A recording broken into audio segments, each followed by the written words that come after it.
inna lillahi wa inna ilayhi leer ga fekk na waxtoog minit ya yóbbu na sëriñ bu mag muy ceebu jën. inna lillahi wa inna ilayhi leer ga fekk na seex nee na koor gi yóbbu na sëriñ bu mag muy ceebu jën. yaaram la woon di garmi piir gaawoon ci aajoy woppi biir kan daa bégal boori ineer danañ ko muñ fanweeri fan. def na ci jal bi fukki weer ak benn ñuy añeeka reer ceeb doomi pend xëy na réer yóbbaale bànneexu bakkan. jaal naa ko waa ci laaki siis looyeen ya am nañ yen bu diis waature na cey lii ka tiis xumaag mayeen ni lonk nan. mag ña yilif saam jaxate jooy nañ fi mbokkum jaxute amoon na yéen mëndeeg yitte ceeb lan defoon xut bu zaman.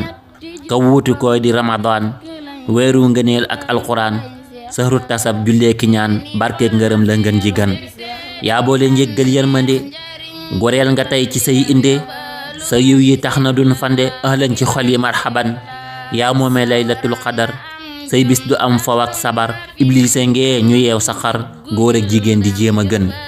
ubbeeti nan bunti naim tëj bunti hawi ak jahim gone ki mag na ñépp jéem ku leble liibar fayu ton. na yéene yéeg pas-pas yi wóor cër yépp ak jikko yu woor ndax yàlla xol yeeg ruu yi suur buur may nu fekke koy dawen. ahlan wa sahlan ramadan yegsil te duy sunuy bagaan xéewal yu wal ba biir janaan yaa sohra xayri wal minan. kon weer wi feeñ na kii ko riim turwaa di bàyyi cheikhul karim taafeer ca kaw jarul di riim abonné leen zem yi sakkan. taafeer ca kaw jarul di riim abonné leen zem yi sakkan abonné leen zem yi sakkan. kula amin wa antum bi alfi alfi alfi xayr.